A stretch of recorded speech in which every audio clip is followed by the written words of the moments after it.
Um, so welcome everyone to this, I think the third of our Beekeepers Question Times, but this time with a different panel, a distinguished panel of Margaret Thomas, Marin, Anastassov, oh dear, I'm sorry, I didn't do that very well, and John Hendrie.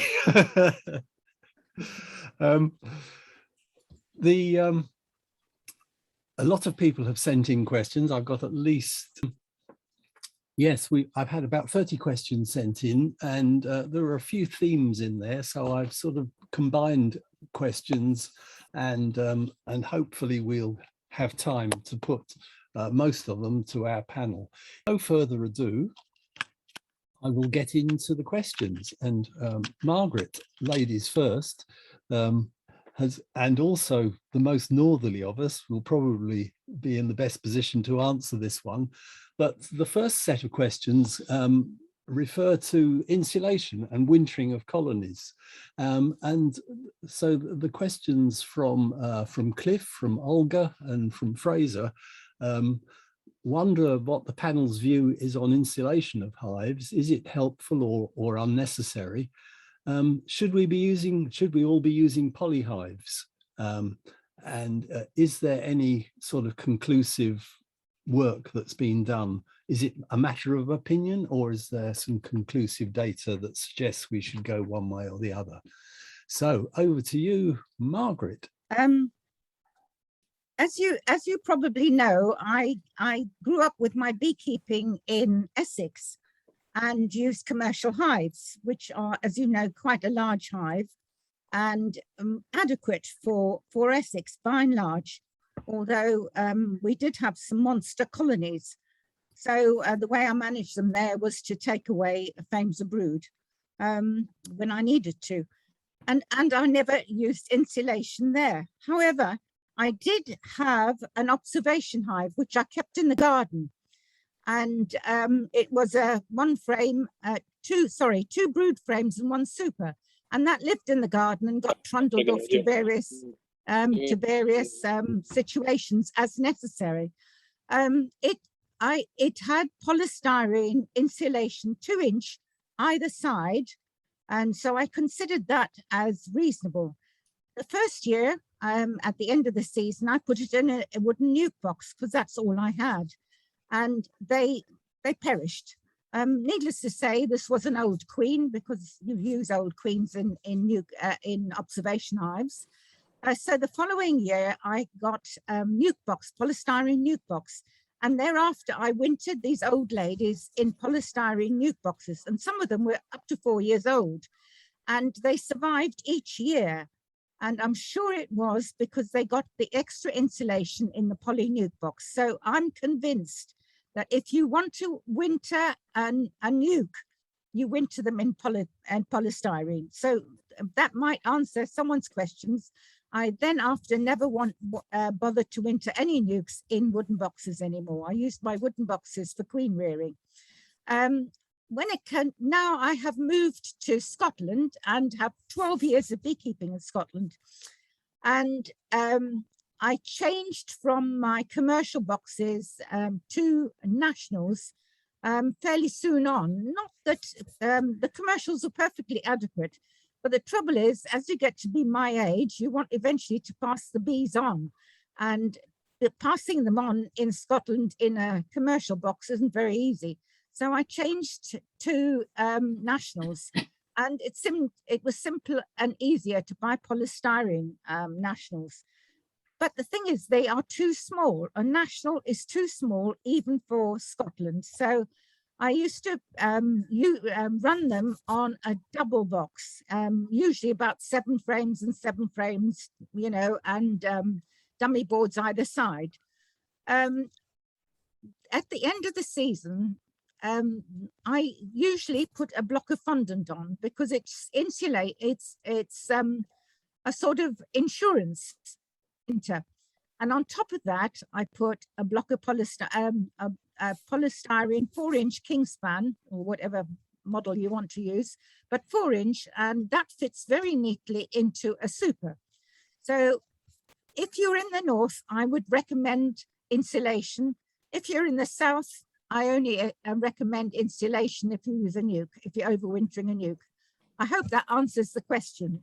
There is no, as far as I know, there hasn't been any research, but I haven't actually checked on Google. I'm sure Mr. Google would tell us. Thank you, Margaret. One of the questions is Olga's in Belarus, so I should imagine that's quite a cold place. I should think that's cold. Yes, yes. Marin, Okay, what's happened? Your take on this. Yeah, I mean, can I just answer this more as a matter of fact? And can I just also say that I do have polystyrene hives there in my nukes.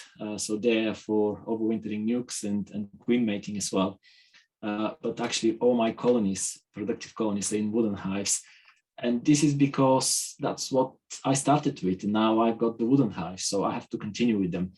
But talking about insulation, the thermal properties of the polystyrene are much better than the wood anyway. So it will suggest that colonies that wintered or reared and raised in polystyrene hives, they will have better insulation.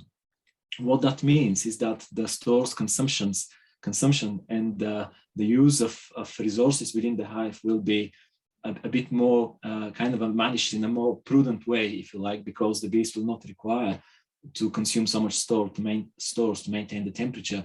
And therefore, colonies in polystyrene hives tend to overwinter with some stores left over. The other thing as well, colonies in polystyrene hives tend to emerge from the winter earlier, and they make slightly bigger colonies early in the spring. So these are sort of things that beekeepers have observed and I have shared and seen with other beekeepers. And those are the benefits of polystyrene hives as far as thermal insulation is concerned. Polystyrene hives are obviously lighter, much lighter than the wood. Yeah. And the other good thing about polystyrene hives is that they're not absorbent. So as the wood absorbs moisture from the environment or from the inside of the colony, the wood becomes heavy. And with that, the thermal properties of the wood diminish. So polystyrene in that respect is much better. I do have a slight challenge with polystyrene hives, and I have to say the two things which I consider as a drawback of polystyrene hives. First is cleaning. So they're a little bit more fiddly to clean, and they're a little bit more demanding in my time. And if I want a simple and straightforward beekeeping, when it comes to hive cleaning, I would prefer to clean a wooden hive than cleaning a polystyrene hive.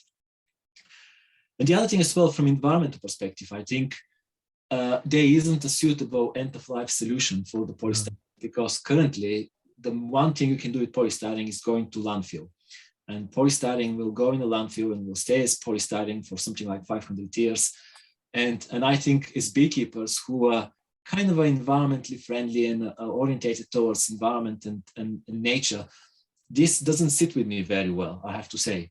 So overall, from bee management and colony performance perspective, I think polystyrene hives are really good, and they've got a lot of good points over and above the wooden hives.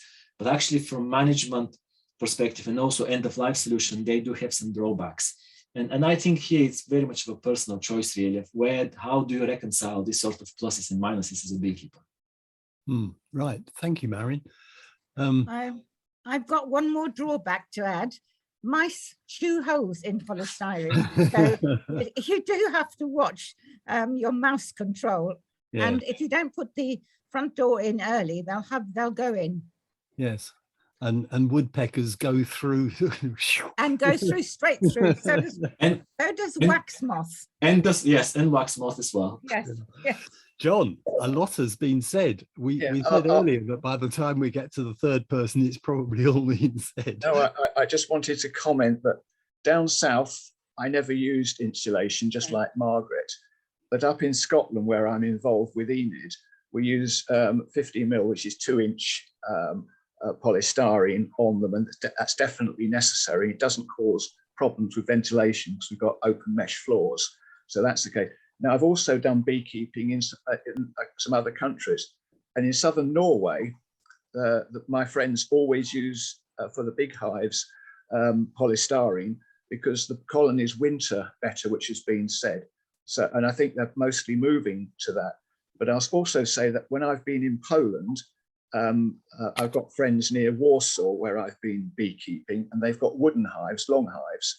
So they'll be actually closer to Olga than I am sitting here.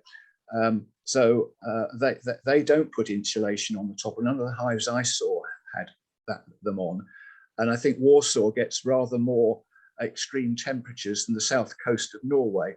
So I won't say much more other than it's a variable view of people. And I'll just add one more about the wasps will actually have a go at the entrances on the polystyrene hives as well, if you let them. So it's not just everything else you've mentioned. The wasps actually will start increasing the size of the entrance. We've seen that. Thank you. Okay, thank you. Right, so I hope that answers your questions, Cliff, and Olga and Fraser. The second group of questions, I had quite a few people who were interested in treatment-free beekeeping. So I'd like to ask the panel's view on that. Some of the points that were made were that wild colonies are reported to be more mite resistant than what you might call domesticated bees. There is some news, there's some evidence that sort of feral bees are developing some resistance to Varroa. And so it all comes around to whether or not we should be letting our colonies tackle Varroa on their own a little bit more. What's your view? Let's start with you then, John.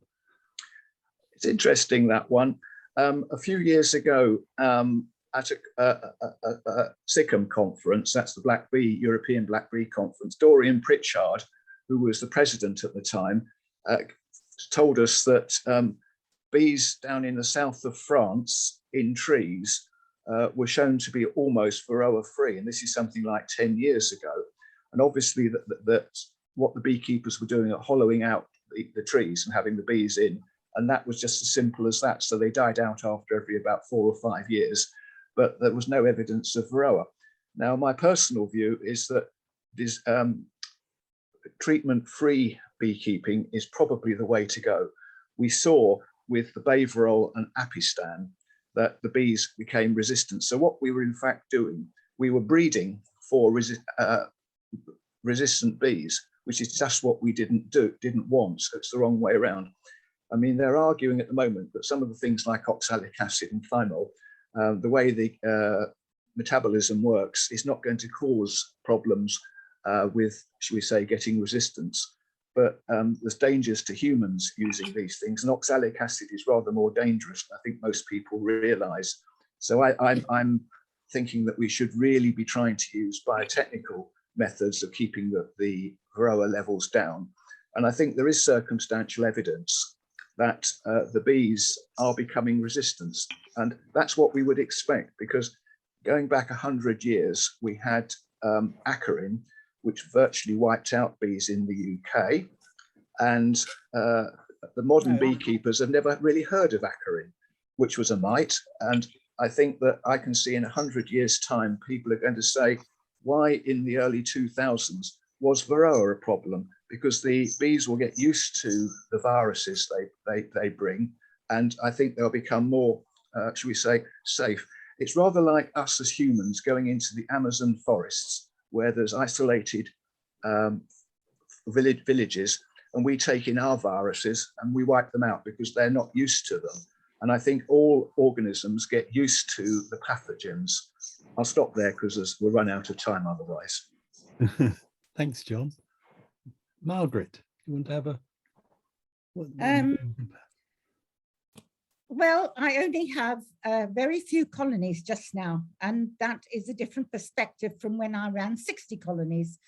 If I ran 60 colonies and didn't treat them, I wouldn't get any honey, and then I wouldn't be able to supply my various outlets.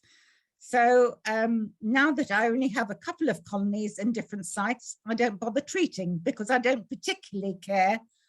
That's a bad word to say because I do care about my bees, but actually it isn't damaging, but you know, because I don't supply anyone with any honey if they actually die out from Varroa. So it is an uncontrolled experiment, and I would leave it at that. Okay, thank you. Marin. Yeah, I think the Varroa or treatment-free movement is certainly getting traction, and I think this is certainly something that we should follow. My only concern here, and yes, there is evidence that there are certain colonies that are getting resistant.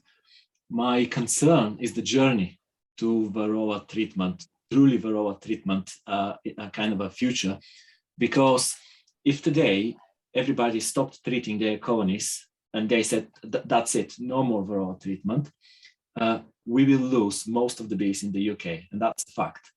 So what I suppose what I'm trying to say here is that as beekeepers, we have to be able to identify the signs of within the colonies when we do colonies inspections, that our colonies are actually managing the Varroa, and select these colonies and breed from these colonies, or keep these colonies in separate apiaries, having the assurance that they're dealing with the Varroa.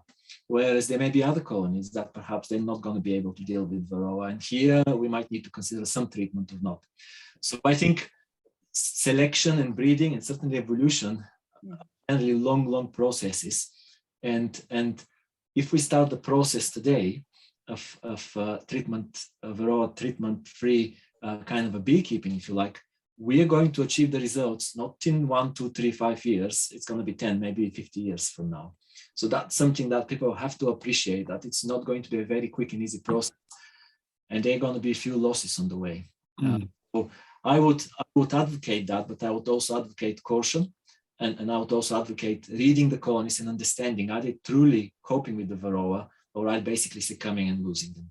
Yes. Yeah, I think that's very, very important. I mean, we do need to monitor more than perhaps is common. I think we need to because in the early days, I think you could more or less tell what was happening in an apiary by looking at 1 or 2 colonies. But now colonies can be so completely different within an apiary that individual monitoring is really important, as you say, Marin, to know which are surviving and which are suffering. Yeah, great. Okay, here's a quick one that came from Liz, who's in Wales. If you were Prime Minister for the day, what would you immediately implement? What policy would you immediately implement? Who wants to have a go at that one? I can do that one. Go on then. If I would go for registration immediately. I would also insist that everyone who keeps bees has to go on a beginner's course. Full stop. Very good. How about you, Marin? Yes, Margaret, I reflected what my answer would be. So I presume this is in a beekeeping context, because they'll be if I was the Prime Minister for a day. Certainly a beekeeping course is something which I would implement. I will also impose duty on imported queens and imported. So there are questions whether we should be banning imports for queens, etc. And I think without going to another question, we are so reliant on importation of queens currently in the UK that, again, a complete ban would be considered very damaging. Certainly increasing the duty, or having a duty on imported queens and having a very large duty on imported honey, will go a long way in supporting the beekeeping industry. Yeah. Very good. Very good. I like that one. John. Prime Minister John. Yeah, right. I've just been thinking about this. Day one of being Prime Minister, I will be appointing my new cabinet. Won't have to do much more than that. And in the cabinet, I would appoint a minister for beekeeping. So we could have a minister, and I've been thinking about that. We've got to find a beekeeper that's an MP, and there is a beekeeper that's an MP, Kelly Tolhurst, who is your MP, Bob. And I don't know whether she's still got bees, but she has had bees, and she's been a member of the British Beekeepers Association through Medway Beekeepers. So she's the ideal person. And I would probably also on day one be able to appoint you, Bob, as her chief advisor, and there would be a salary associated with that, because you only live just round the corner from her. And this is absolutely fact. You can check up. Kelly Tolhurst is the MP for Rochester and Strood. Now, her brief, what I would have to give her, is to look seriously at the importing of bees and do what Marin has suggested. We've got to be very cautious about bringing bees in, and I think we'll be talking about queen rearing later on. But I think that's one of the things. We also ought to do what the Irish do, get the minister to some of their major events. So if we've got a minister of beekeeping, we can get Kelly to attend the spring convention. And I imagine actually you would insist on her coming along to the Central Association's annual general meeting as well, Bob. So we'll get some there. And also, you see, if we've got a minister of beekeeping, we can get money in, and then we've got the opportunity of running international events as well. We would be able to afford to do Apimondia, because without government assistance, some of these international events are absolutely impossible. So there you are. And then I would probably have a party to celebrate it all. Oh. Because I've forgotten about lockdown, I'll be sacked the following day. So that's why I'd be the Prime Minister for one day. Very topical. Thank you. Yes, very topical. Well, there's some brilliant ideas there. Yes, I think, yeah, I'll vote. Yeah, I can't guarantee what the salary would be, Bob. Well, yes. So as a couple of those ideas touched on queen imports, that happens to be the one that I've got lined up next. So I think I start to understand the panel's view on the importation of queens. But just let's run round quickly. How do you feel about the importation of queens, Margaret? It really bothers me that we're still reliant on importing bees. I mean, this goes back hundreds of years, doesn't it? So that we still brought bees in on a regular basis. I know there's a black bee society, and when I was in Essex, I didn't care what colour. I used to say I didn't care what colour my bees were. They could have been purple for all I cared, as long as they did what I wanted for them. But the fact is that some bees are better adapted, and I think I would go for locally adapted bees. So queen imports, you'd add an extra dimension in, and it's actually been known that the yellow bees that were imported from New Zealand actually got acarine more readily than the local bees. So you're likely to get disease coming in when you import bees, because they're not used to our climate is such that we really, we don't have a continental climate, and it's just not regular. So we need a bee that is adaptable and is able to cope with the odds. So I would go for no importation, and I would also try and shut the loophole that gets bees into Northern Ireland without anything, and then into the UK. So that needs to be closed some way or the other. Marin. Well, I certainly would be against the importation. For somebody who rears queens and goes a lot of effort in raising queens, I have got a commercial kind of a spin on this and benefit as well. But apart from that, I think obviously for reasons that Margaret mentioned, there is unprecedented number of queens in comparison to other countries in the world that are imported in the UK. And I'm certainly not aware of any other country in the world that has got that sort of level of importation of queens, which is pretty remarkable. And we have to accept that in other industries, for example, if we were, say, not keeping bees, but keeping sheep maybe, or cows or horses, etc. Of course, there will be importation of some breeding material, because we have to accept that. But to be importing queens to actually requeen colonies for everyday beekeeping, this is rather unacceptable as far as I'm concerned. And as I said, I worry that if there is a ban on importation, the importation will continue under the radar as imports. And therefore, I think we have to be careful here. And to me, imposing duty and therefore making them more expensive is certainly one way of dealing with it, or some sort of having a justification of why somebody wants to bring in queens from Europe and or abroad. And if the reason is for enhancement of certain genetic traits or breeding programs, etc., let's talk about that. But I mean, again, the statistics are quite shocking, how much is imported every year in the UK. Yeah. Okay. Thanks, Marin. John. Yeah, there's tens of thousands of queens brought into the UK. Now, what I've seen in my beekeeping career is that generally queens are much better when they're locally produced. There seems to be local microclimates.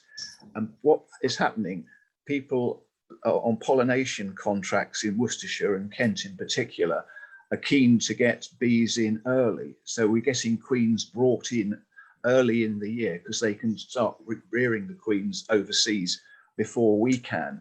And so this is a problem that we've actually got to fix as well. I mean, the idea of putting more tax on, I think, is absolutely right. And we know that some of the queens have come in from France with American foul brood. I mean, we've heard that, so we know that it's a problem bringing the queens in, and it's got to be reduced. So we've got to go into education, getting people to rear queens, overwinter nukes, which we touched on with the first question. Because if you can overwinter your nukes, then you've got a chance of building them up early in the year, and you'll have much better bees and you'll get a much better crop of honey, I would suggest. I think I've heard via the grapevine that a number of these bees that have been brought in by the back door, should I say Northern Ireland, have originated from southern Italy, and they've come to our climate in the whole of the UK and haven't done very well, I've been hearing. I've heard that a lot of people have lost their colonies, and I think that would be down to the fact that they're not adapted to our environment. So I'm not keen on bringing in, but we can't stop it completely, as Marin said. Okay, thank you. But the second part of that that sort of pool of questions was really about our success in managing queen raising over a period of time. And Andrew on Colonsay asks whether over your beekeeping careers you've managed to improve the quality of your bees. I'll start and I say yes. When I was running up to about 35 hives and doing selective queen rearing, it did work. I mean, I didn't rear for too many characteristics. I mean, it was basically, I didn't want running on the comb or bad temper. And so that was the main things that I was going for. If you can get those things right, I think that getting extra honey comes automatically. And you want to have be a pleasure to play bees. You don't want to be fighting them all the time. So I think temper must come top of the list. And certainly I managed to achieve that. And people used to enjoy playing with the bees when I was running that number of hives. I don't run many hives these days. I got caught up with the British Beekeepers Association. It takes up too much of my time. So for people listening, you've been warned. Thank you. Margaret, are your bees a lot better? Yes, I again, over the time that I ran a number of colonies, I raised my own queens. It's easier in the south. I would say that if you live in the north, it's not so easy to raise them in quantity and get them. The problem is not the raising of the queens, that's easy.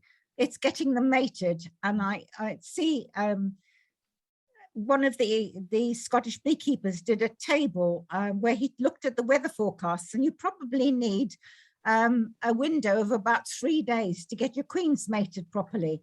And that really has been quite rare. Hasn't been this year. We've had absolutely wonderful weather. But over the years, a window of 3 days at the time you want it is really quite problematic. So those that raise queens need to do so on an ongoing cycle to actually catch the right time. And that I can see as a problem. So yeah, I certainly raised the because it was easy in Essex. I mean, queens mated very readily in Essex, and it was easy to improve them, just breeding from your best colony. Yes. And I kept my best breeder queen for 6 years, and poor thing actually fell off the comb. She was so old. Oh dear.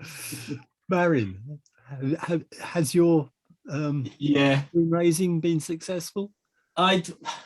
Moving in the right direction. Moving in the right direction, I think certainly. I think what we need to consider, John already mentioned one of the important points, that people have to consider when they're looking to improve the characteristics of their bees is the number of the characteristics. I often speak to beekeepers and I ask them, what do you select your bees for? And they start listing 5 or 6 or 7 different Yeah. like, Yeah. okay, you're lost. So Yeah. really, the first thing is that choose 1 or 2 at the most, because that is when you're going to be successful. And that's certainly what I do. I really select for 1 or 2 characteristics. Now, the other thing as well is control of the mating. I think it will be hard and much harder to go in a particular direction if you don't control the mating in one shape or another. And so that's important too, and I do that too. Selection pressure is very, very important, and beekeepers are very soft with their bees. My view is that we all like to worry about our bees, cotton wool them, feed them, and everything else. But when you come to selection and breeding, you have to be really hard. You have to apply selection pressure. And as far as my beekeeping is concerned, on colonies that don't do what I expect them to do, there is simply no mercy at all. I think this is very, very important. Yeah, I absolutely agree. So do I. I have zero tolerance to colonies that do not do the way I expect them to behave. Right. Yes. They go. But to do that, you have to have many colonies, because if you're a beekeeper with 2 or 3 or 4 or even 10 colonies, Can't do it. it's hard, because it basically means that you're going to have to curl a significant part of your colony. So raising many queens, testing them to make sure that they produce colonies that it's what you want, and then selecting from these colonies is really the trick and really the kind of the answer to that. And so certain things which I've just mentioned, number of colonies, selection pressure, not many characteristics, and control the mating, things which everybody should consider really in this regard. Lovely. I can come in here. I think if you get together with a number of people in your association, you can actually build up the number of your colonies without actually individually having a lot. And I think this was done in Gloucester. They had a group of beekeepers that got together, and I think that's an excellent idea, because it then takes the load off the individual person and keeping to absolute minimum selection criteria. Yes. Yes, and it keeps the I mean, having a group as well, I think, you know, it feeds off each other, and it helps to keep the focus. Yeah, that's good idea, good suggestion, thank you. A number of people who are fairly new beekeepers wondered about top tips for a new beekeeper. Sam in Devon is getting his or her bees next year. What would be your top tip for a new beekeeper? Right, I would suggest, if that's all right, I would suggest that you spend at least 1 year working with another beekeeper. That's my top tip, and I'll let everybody else have a go now.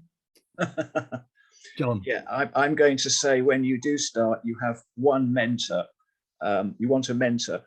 Don't read different books and muddle up different methods, because what Margaret does will work, what I do will work, what Marin does will work. But if you mix up our methods, you'll get into a right mess. So you follow one method. And the other bit of advice I would say is buy a hive similar to the other people in your locality, because when you lose your queen, you can get a frame of eggs or something from another beekeeper and get yourself out of jail. If you've got a totally different hive, you might have a little bit of a problem. Thank you. Marin? Yeah, my answer is going to be very similar to Margaret's and John. My answer was actually join the local beekeeping association and spend the summer joining their basic kind of they call it different things, different associations, but basically it's the basic or introductory course of beekeeping. That's really good, because there's always support in local beekeeping associations. And the other thing as well is keep it simple. Don't complicate it, just keep it damn simple, because that is going to go a long way in your beekeeping. Right. Mentoring was mentioned there, and I think this has been a recurring thing, and one of the questions came through: how do we address the quality and quantity of mentoring? Should we consider a mentoring training program?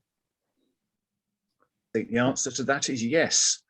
I think some of the groups I've been involved with won't let people mentor unless they've got a basic beekeeping qualification. It doesn't matter whether it's the English, the Scottish, the Welsh, or an Irish one, but they've got a basic qualification and they've been out. And what you want in a particular area is the people that are mentoring are all showing the new people how to handle the equipment in the same way, how to handle hive tools, for example, how to do the smoking.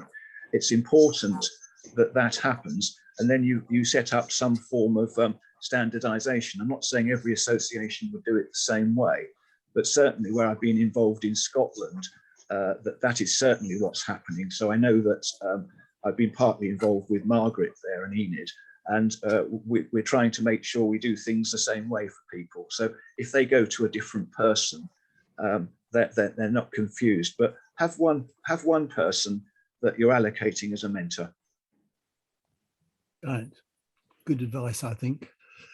In the same area, where are we? Here's a common problem, I think. Drawn comb. Anne-Marie points out that drawn comb is an invaluable commodity. What's the best time to get comb drawn without interfering with honey production? Marin. Yeah, totally agree. I think it is a very expensive commodity, and yes, bees will have to convert resources into wax. So there is a choice: do they convert the resources and the nectar into honey, or whether do they convert it into wax?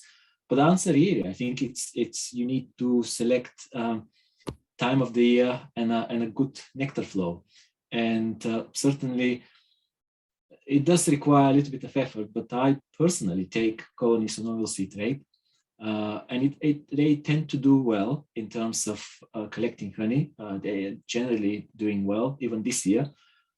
And a good way to draw comb is to basically present colonies, large colonies that are on oilseed rape with foundation, and they will fill up the foundation. They'll draw the foundation, they'll fill it up with stores, and you can then extract the stores with the honey, and what you're left with is basically the drawn comb. And that seems to work well, certainly for me. But generally, you need to choose a good nectar flow, so the colonies are not under pressure and they don't have to kind of a balance between honey storage and wax building. What's your favorite method, Margaret? Well, I used to collect a lot of swarms because years back there were a lot of swarms, and of course they're ace comb builders, and so you just bung them all together and get them to collect you, and then requeen them with your favorite queen. So that's one way I had. But I saw when I was in Ireland, Southern Ireland, a number of years ago, probably 30, the beekeepers there were actually putting a box of foundation on when they gave them the winter feed.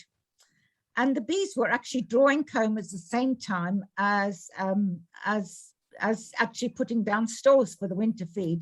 And so you had absolutely beautiful stores. And because it was drawn upstairs, the comb was drawn from end to end and from top to bottom. So there wasn't this two cell gap at the bottom, which is so annoying because you lose two cells worth of workforce. So that used to work for me quite well. So, anything that I put down for the winter that was a strong colony and they got fed, they would get a super on top as a brood chamber, and they would draw me some comb at the same time. However, I found, because I was running commercial at that time, it's a big frame. You had to be extremely careful when you put it aside because it was very delicate and it could break very easily. So that was a drawback. But if you left it on the colony as during the, and just stored it on top of the colony, it wintered very well. So that was that. So, that's two ways that I did it. Yes, I think I've heard Clive the Brain use Obviously less been than to the something like same that. with people, yes, in Yeah, Southern yes. Ireland. John, how do you get drawn comb? Right. I follow what my father taught me. My father was a beekeeper before me and ran double brood chamber nationals because that suited the bees that we Yeah. happen to have. And what we'd usually have a super or two on quite early in the year because that minimized the amount of swarming. If you follow the books and wait until the box is half full, you're probably too late. And we put, but what he would do was to put a third brood chamber on, which people hate, on the top. And to be honest, the bees would go into that. Well, I mean, we're talking of early spring flows, and they were going. And after a week or two, so no queen excluded, 3 brood chambers. Usually the queen didn't go up into the third brood chamber, but if she did, you take those frames down into the second brood chamber. And so then you'd make sure that the queen was in the bottom 2 boxes, put the queen excluder in, and we then had the top brood chamber as the first super. The problem with that was that they were quite hard to extract because they're so heavy, but I did that for year on year on year, load of brood chambers to extract, as well as the supers. And we did very well on that. The advantage with that is we've then, when you've extracted the honey, you've got a lot of those frames are really good for drawn comb for next year, for following for more sophisticated operations like Bailey comb changes, for example. And you could even use a couple of sterilized drawn combs in a shook swarm if you wanted to. So, because that's what normally people don't have. The system works well for me. I don't know anybody that's actually doing that. The thought of having 3 brood chambers on a hive sort of abhors most people, but in my experience, it works awfully well. Thank you. Thanks. I think you have to be taller than I am. We've got step ladders, Margaret. Thank you. Right. As we are getting on quite well, I'm going to slip down to queens. Marion asks whether a queen can really lay 2,000 eggs a day. She points out that that's 1 every 43 seconds without any allowance for the other things that a queen needs to do. Can a queen really lay 2,000 eggs a day? In my opinion, yes. Okay. There's been rumours floating around that some unsubstantiated that they can lay up to 3,000 eggs a day, but that's not been proven, and I don't think I believe that. They can for a short time. Somebody did some work, and I can't remember who it was, and they found out that they watched queens in observation hive of some sort and saw how long it took them to lay 100 eggs, and it worked out at something like 13 seconds per egg if it was a male, and 17 seconds, an extra 4 seconds, I think it was, if you had them fertilized, because the queen has to measure the size of the egg with her front legs, and then she manually decides whether she's got to put the sperm on, which is quite incredible when you think about it. So if you look at that, I think it is certainly possible from some of the work I've heard about that the queens can lay up to 2,000 for a short period of time. I don't think they can maintain it for a ridiculously long time. And queens, remember, are governed by what's coming in. The workers feed the queens, so it's food in at one end, eggs out at the other end, and that's dependent on the weather as well. So queens can go off. I mean, it's interesting. The Italian queens, once they start, they keep going, and they'll keep breeding even if there's not a lot of food coming in, which is where in England and Scotland as well, the locally produced dark bees, they stop laying if the food doesn't come in. And that's one of the reasons you find with the Apis mellifera ligustica that you can get more instances of starvation. And in any event, as we said earlier, make sure you've got some fondant on if you're in a dodgy area. Thank you. You want to add anything to that, Marin? Yeah, what I was going to say, so I never counted how many queens lay, and actually I'm not really concerned. It's the strength of the colonies. And if you have a colony that is on a double brood box with, say, 2, 3, or 4 supers, and they are all full of bees, given that the lifespan of the bee is about 40 days in the summer. And given that it takes 21 days from the moment the egg is laid to the moment it emerges, for you as a beekeeper to achieve, and you can calculate these days, of course, calculation of the number of cells in the hive and how many frames and how much is stores and how much is pollen, etc. If you as a beekeeper get to the point where you've got double brood box national with say 2 or 3 supers, 4 supers, they're full of bees, that queen would have kissed 2,000 eggs a day at some stage. Yeah. There's some really nice videos that were put out recently showing a queen laying an egg in a cell from the side, and it took her 17 seconds, I think it was. So yes. Caroline wonders whether any of you have seen or heard a DCA, a drone congregation area, and if so, under what circumstances? I'll start off. I haven't. I was actually down in Selborne, where Gilbert White was reported to have heard the drone congregation area many years ago, because the people down there had an apiary in the same place, and I was doing some basic assessments, and we did have a little bit of a walk around because it was a calm day, and we never heard any evidence of any popping or the mating going on up above. That was the closest I've come. But I think Richard Rickett of Beecraft went out in Salisbury. He was saying that, and I think he actually has tracked down a drone congregation area. But I'm interested to know whether Margaret or Marin have ever encountered them. No, I haven't.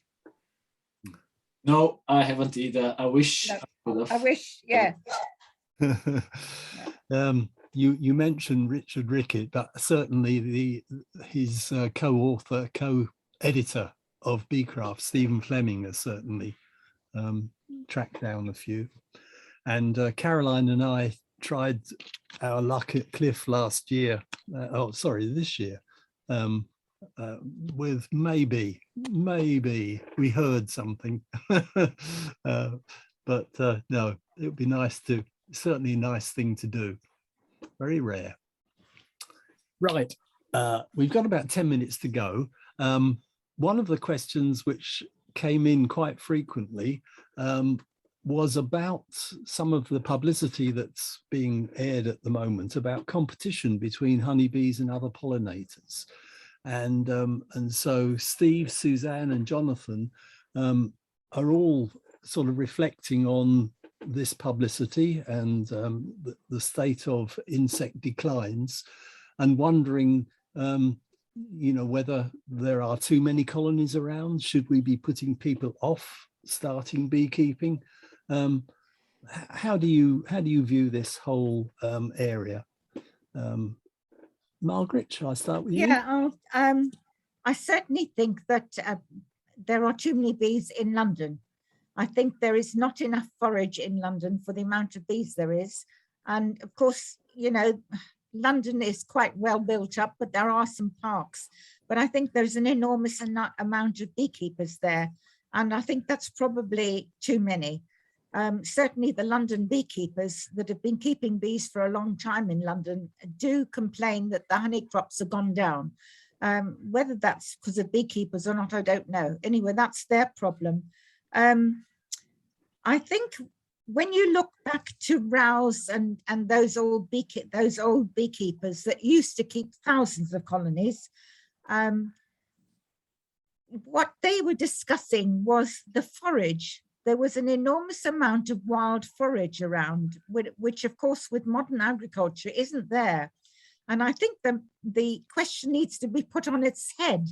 Is there enough forage for insects in general, rather than are there too many bees? So that's my answer. Okay, thank you, Margaret. Marin, what's your take on this? Yeah, I think there is actually a lot of research in that area, a lot. There is. And what's interesting about it is that it's quite polarizing. And the results from different research suggest that in some cases, in some instances, the wild bee colonies are negatively impacted by the managed colonies, In some instances, it says no difference at all. And in other instances, actually, it's the other way around. They're saying, well, bumblebees compete better with honeybees in some certain crops, like, for example, lavender. So the research in this respect is quite polarizing and not very conclusive. And I mean, they're gonna have to be some sort of competition. There's no other way. And what we have to consider is that I suppose there are three ways wild bees and managed bees will compete. First is direct competition for resources, what Margaret was referring to earlier, where you just have got too many mouths to fill for the amount of flowering plants that you've got in a particular area. The other thing which is more important, is more ecological issue, is that certain bees prefer to feed on particular flowers, and with that, they increase the chances of pollination of those particular flowers, and with that, the chances of those flowers producing seeds and reproducing. And therefore, over time, there is a shift from more diverse plant communities to more narrow plant communities. So there is a shift in the environment because honeybees perhaps prefer to feed on certain plants, etc. And of course, there is the issue with disease, transfer of disease between managed colonies and wild colonies, or wild bees as well. So we can't deny all these that exist, but I haven't, I've come across many papers who have looked at that issue, and every paper I read gives me different information, and I haven't made my mind actually. I don't have a particular answer for that. Okay, thank you. John? Yeah, I think I'll expand a bit on what Margaret said. Yes, the hedgerows are going. And my father said before the Second World War, there were good crops of things like charlock, which of course is a weed and is now eradicated. And what we've got with intensive farming is huge fields. We're not quite as bad as in America, where they've got vast fields. But where you've got, for example, oilseed rape, there's a huge crop for about 2 weeks, and then it's a desert for the rest of the year. So there's bound to be competition between the pollinating insects that are left, because there's not much there. So I think the intensive farming is potentially a very big problem, and we haven't got the variety of crops around. So that's all I can add really to what Marin and Margaret have said. Okay. This is a very difficult question. It's so multifactorial, with, as you say, land use and forage availability and pesticides coming into it as well. I was just going to say pesticides. I think wild bees are more affected by pesticides than honeybees. A honeybee can lose the odd worker and, well, many workers without suffering, whereas solitary bees and bumblebees, if they lose workers, it's rather dramatic. Yes. So I think that's important. Yes. Okay. Cliff asks rather a nice question, which we touched on earlier, right at the beginning, actually. Why do bees winter so well in nucleus boxes when logic would suggest that the smaller number of bees shouldn't make it large enough, the cluster large enough to retain the heat? He says, I'm clearly missing something. Do you want me to start on that one? Yes. Yeah. That's an interesting one. I'm remembering 50 years ago, there was a chap, Bernard Mobus, that was doing some research, partly in England and partly in Scotland. I think you'll remember him, Margaret. And he did a lot of research on wintering of colonies. And in fact, Charles Collins in Kent was doing that as well. And they both came up with the thought that the biggest problem with bees in winter is the moisture produced by their metabolism to keep the temperature up. And with a small colony, there wasn't such a huge amount of moisture there to cause problems. And so I remember Bernard Mobus saying, with the big colonies, you let the wind whistle through. That's a slight exaggeration, I think. But with the little nuclei, you mollycoddle them. And there's not sufficient moisture there, because obviously they're producing moisture from their metabolism, but they'll use some of that to dilute down the stores that they use. And so he thought that was a factor. And Charles Collins actually went with glass fiber hives and sticking thermometers through them, and established that the bees are quite good insulators, and the temperature outside the cluster was virtually the same as ambient temperature, whatever it was at the time. And you go just through the first layer of bees and you get up to the 20 degrees centigrade if there's no brood there. And obviously if they're rearing brood, it's up to 35-ish. So they're going to use a lot more heat. But the Bernard-Mobus solution was the little colonies didn't produce so much water. Okay, thank you. Marin, any thoughts? Yeah, I mean, most nukes nowadays are polystyrene. So I don't know whether this is linked to the fact that polystyrene, we talked about it earlier, that polystyrene is better insulator, better thermal properties than wood. The other thing as well, which is probably worth considering, is something called isolation starvation. And I have seen this in some of my colonies, some large colonies, where basically you've got a large box and the bees have started rearing brood in a particular area, and then the weather goes cold, and the cluster then sits on top of the brood because they want to protect that brood. And if that weather stays cold for a very long time, they just basically die on top of the brood because they have not been able to reach the reserves. So if you have a nuke box, everything is a little bit more compact and everything is a little bit just up together really. So I suppose these sort of instances where starvation might happen is perhaps less often. And I certainly have not seen isolation starvation in the nucleus, but I have seen it many times in large colonies. So agreed. Factor as well. And I'm not quite sure, perhaps, as I said, polystyrene, smaller isolation starvation, they probably all have got kind of a merit in that. Yes. Okay. Thank you. Some interesting thoughts there. Yeah, Margaret. I think when I used to use wooden hives for wintering nukes, I used to do a double box, and I used to make sure that the two brood nests were next to each other, next to the dividing board, and so they were actually keeping each other warm. There's also, yes, I totally agree with all the things. I mean, a nucleus by its very nature is more compact, and it quite often has a young queen, so that adds to it. And I think if you have a small colony, you're best just to take it out of a big box and put it in a nucleus and look after it if you want to keep it going, rather than have it in a big box where it's, you know, where it can suffer. So that's my answer, really. Yeah, Yes. it is a fact. They do winter work better. Yes. You reminded me Mike Palmer in the States runs sort of a division board down the middle and has, you know, keeps the two boxes together. Yeah, two boxes together. Yes. Yeah, good thinking. Okay, practical thing there, Bob. If you've got a division board, which you can do in a nucleus box, make sure there's no contact between the bees, that there's no fault in it. No. If you do, you'll find that the queen is missing in one half. That's There's right. only one queen in the other half. Exactly You've obviously encountered that as well, Margaret. Absolutely. Well, our time is up, I'm afraid. Thank you so much, panel, for a wonderful set of questions, and sorry, not the questions, but a wonderful set of answers.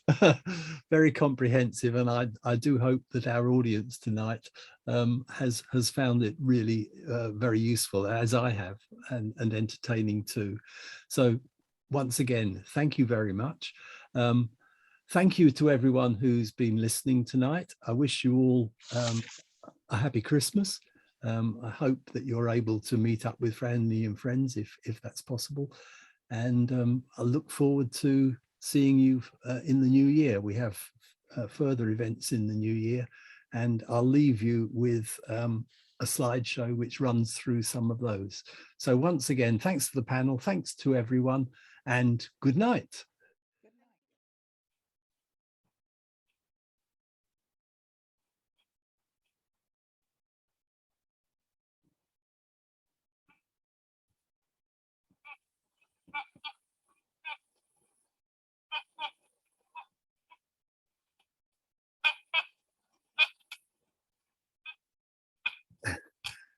The quacking noise is not ducks, it's bees. It's the sound coming from a bumblebee nest. Ah, okay. How lovely. My wife was accusing me of all sorts of things.